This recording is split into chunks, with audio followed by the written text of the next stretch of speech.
На Западе заговорили о поражении, а в Украине о том, что страну ведут к капитуляции. Зеленский делает второе за сутки обращение, что адресовал Вашингтону и Москве. Каково решение Киева?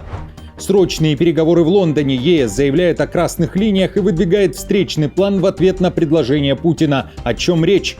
Новый проект России, Беларуси, Великобритании фиксирует подозрительную активность авиарейсов между Минском и одним из городов Ливии. Кого или что доставляют самолеты? В немецкого канцлера Мерца летят камни и похвала. Как Берлин разозлил Нетаньяху. Детали. Массовые протесты против правительства. ЕС обращается к Лукашенко. В Казахстане дело о крушении военного вертолета сдвинулось с точки, а в США готовы объявить войну двум странам. Каким? Досмотрите.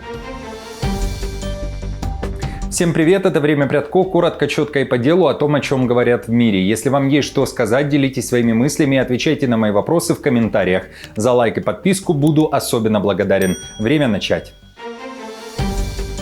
ЕС обещает поддерживать белорусский народ столько, сколько понадобится. В день 5-й годовщины начала масштабных протестов в Беларуси после президентских выборов Урсула фон дер Ляйен сделала заявление. Обещание мобилизовать пакет поддержки в размере 3 миллиардов евро для демократической Беларуси остается в силе и уверяет, что Союз готов оказать еще и помощь в момент демократического перехода. Мы не остановимся, пока каждый из более чем 1000 политических заключенных не будет освобожден. Пока демократические устремления белорусского народа не будут реализованы. Именно поэтому мы продолжаем поддерживать гражданское общество, независимые СМИ, правозащитников и демократические силы Беларуси. Глава европейской демократии Кая Каллас и еврокомиссар Марта Кос тем временем обратились к Лукашенко. Требований несколько, в том числе освобождение людей, которые признаны политзаключенными, и отказ Минска от помощи России в войне с Украиной. Об этом говорится в тексте заявления. Мы полностью солидарны с народом Беларуси. С 2020 года ЕС мобилизовал 170 миллионов евро на поддержку гражданского общества Беларуси, независимых СМИ и жертв репрессий и будет продолжать вводить санкции в отношении тех, кто подавляет демократию и нарушает права человека. Накануне в европейских городах прошли митинги солидарности. На улицы вышли те, кто не согласен с политикой Лукашенко. Самая большая акция была в Варшаве. Марш свободы возглавили супруги Тихановские. В то же время в Берлине на акцию солидарности вышло около 15 человек. В их числе экс-поверенная в делах ФРГ в Минске Андреа Викторин. Участники возложили черные розы к куску Берлинской стены. Украина может потерять важного европейского союзника – Чехию. По данным опросов, пишет издание Neue Zürcher Zeitung, лидирующую позицию перед осенними парламентскими выборами в Чехии занимает экс-премьер и лидер популистской партии ОНО Андрей Бабиш. В Европе опасаются, что возвращение Бабиша к власти может подорвать поддержку Украины и укрепить союз премьер-министра Венгрии Орбана и словацкого премьера Фица. Бабиш открыто критикует поддержку Киева, а также настаивает на скорейшем начале мирных переговоров с Россией. Кроме того, он заявлял о готовности прекратить поставки вооружения, включая закупки боеприпасов для украинской армии. По данным издания, внешнеполитический курс Чехии будет зависеть от коалиции. По прогнозам, политсила Бабиша может сформировать большинство только вместе с крайне правой партией СДПГ, которая поддерживает Путина и требует выхода Чехии из ЕС и НАТО. Лондон провел срочную встречу представителей США, Украины и европейских государств. На повестке дня предстоящий саммит Трампа и Путина. В Великобритании было принято решение и выдвинут встречный план в ответ на предложение Путина. Wall Street Journal пишет, что европейские державы и Киев представили план, который, по их словам, должен стать основой для завершения войны в Украине, после того, как Путин потребовал значительных территориальных уступок. Представители Лондона, Берлина, Парижа и Киева провели красную линию, которая, по словам европейских чиновников, должна применяться к любым потенциальным переговорам с Россией, говорится в материале. Европейская инициатива отвергла российское предложение обменять контролируемые Украиной части Донецкой области на прекращение огня. Она была представлена в ходе встречи с высокопоставленными представителями США в Великобритании в субботу. Правительства европейских стран, включая Великобританию, Германию и Францию, а также Украину, в срочном порядке выработали ответ на мирное предложение, появившееся после встречи на прошлой неделе между Путиным и специальным посланником США Стивом Уиткоффом в Кремле. Несмотря на все эти действия, на Западе заговорили о поражении. CNN пишет, что встреча Путина и Трампа на Аляске, которую 158 лет назад Россия продала США за $7,2 миллиона, выглядит как медленное поражение Украины. В материале уточняют, что Путин безусловно поддерживает идею получения украинских территорий без боя. Зеленский, как вы знаете, уже отверг любые территориальные уступки и заявил, что Украина не отдаст свои земли России. При этом ему необходимо учитывать и гнев армии, и глубокое недоверие украинцев к России, которая атакует украинские города, сообщает CNN. Вероятно, что, пойдя на условия Путина, Украина сможет получить взамен лишь крошечные участки на границе в Сумской и Харьковской областях, которые сейчас находятся под контролем РФ. И хотя многое могло бы пойти в позитивном ключе, сцена готова к куда более опасному развитию. Путин получил первое за 10 лет приглашение в США, чтобы обсуждать Украину без участия Украины, и может добиться территориальных уступок без боя. И это еще до того, как бывший офицер КГБ начнет свое обаяние на Трампа. До пятницы 6 дней, но уже сейчас все это похоже на медленное поражение Киева. Путин же предложил еще и ограниченное прекращение огня в воздухе и на море в преддверии саммита с Трампом. Об этом сообщает The Economist. А уже во время встречи 15 августа возможны и новые предложения, пишет издание. При этом Трамп предал Украину, а мир стал неизмеримо опаснее. О таком повороте событий, кстати, тоже о поражении, пишет британский The Telegraph. Автор материала считает, что еще ни один президент США в истории не сделал больше для ослабления Запада, чем 47 глава Белого дома.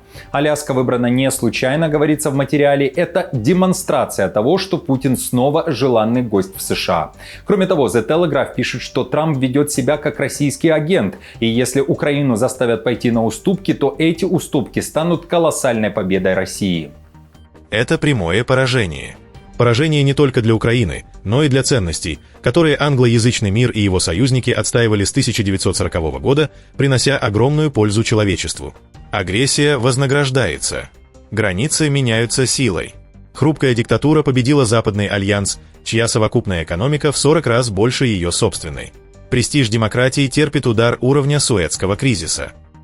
В своей статье для The Telegraph колумнист Даниэль Ханнан также пишет, далее цитата, «Когда Путин сохранит большую часть своих трофеев, а разгневанные украинцы свергнут свой режим, каждый мелкий диктатор в мире поймет сигнал. НАТО, самый мощный альянс на планете, не защитил своего друга. Старый порядок закончился». Конец цитаты.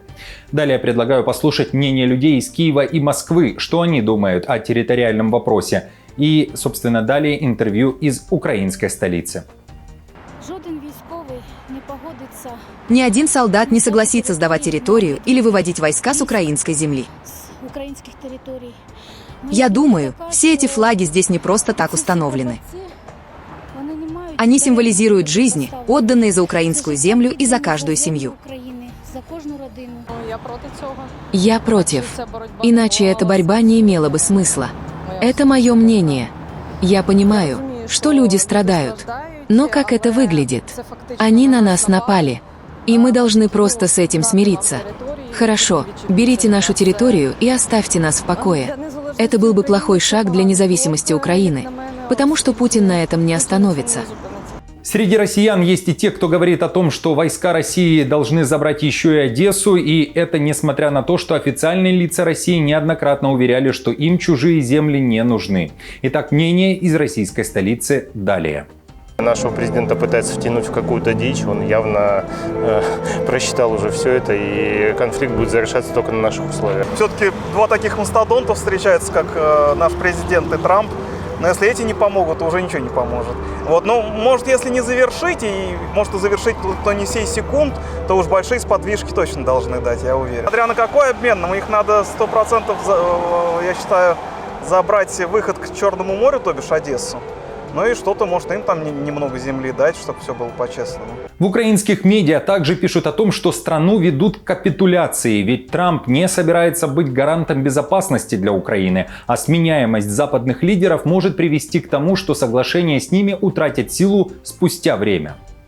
Никаких новых условий перед этими переговорами Путин не озвучил. Условия фактически означают капитуляцию Украины и добровольный отказ от 25% своей территории. Россия это уже неоднократно предлагала.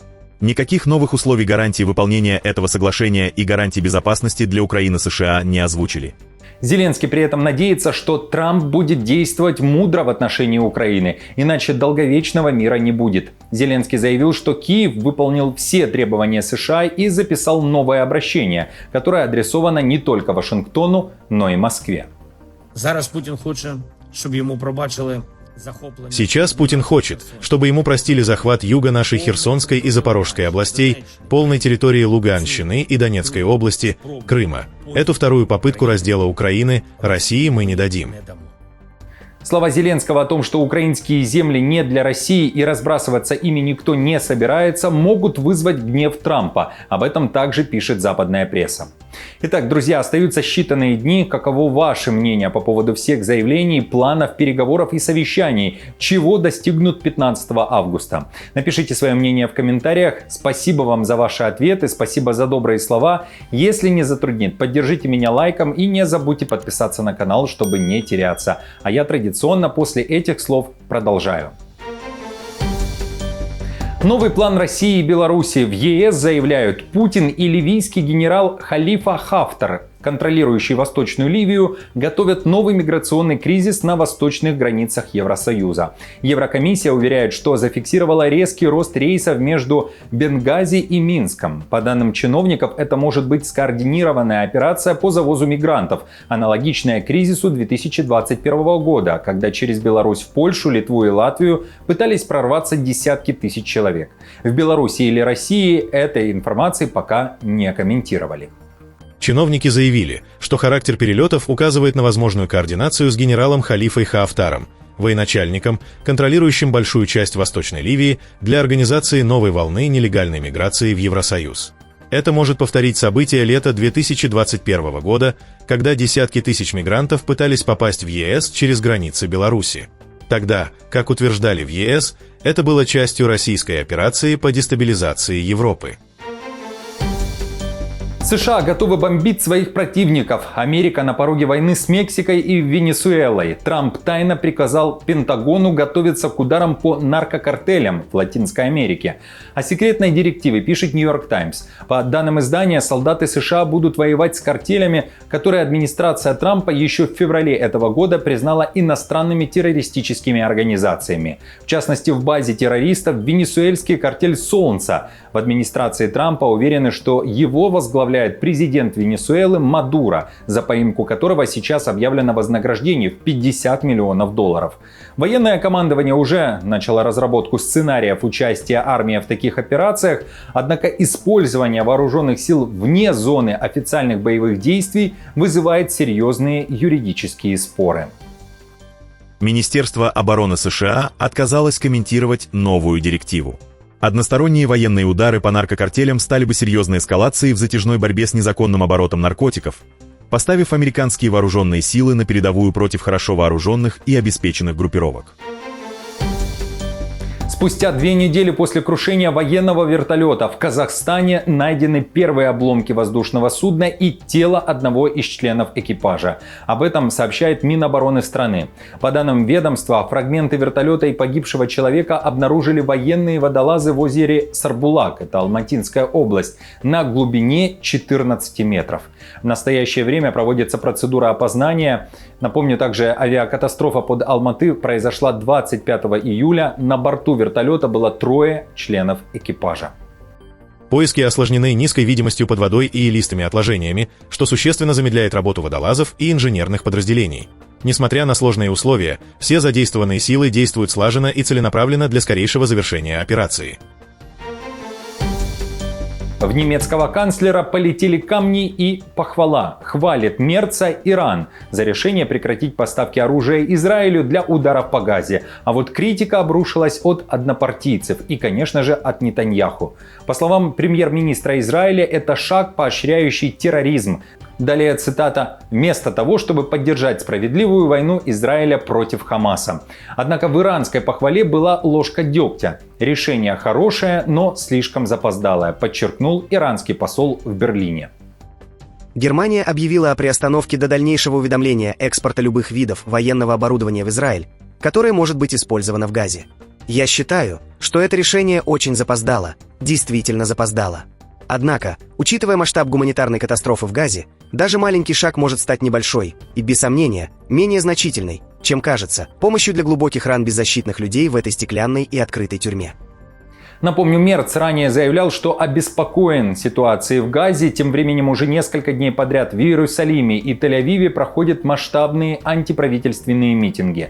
Семьи израильских заложников требуют, чтобы Нетаньяху добился мирного соглашения с Хамас, закончил войну и вернул им близких. Также протестующие призывали солдат отказаться выполнять приказ и участвовать в операции по полному контролю над Газой. Друзья, спасибо вам за просмотр и хорошего вам дня. Не забудьте подписаться на канал и поставить лайк этому видео. А я напомню, новости за неделю собраны в плейлист. Переходите и смотрите. До встречи!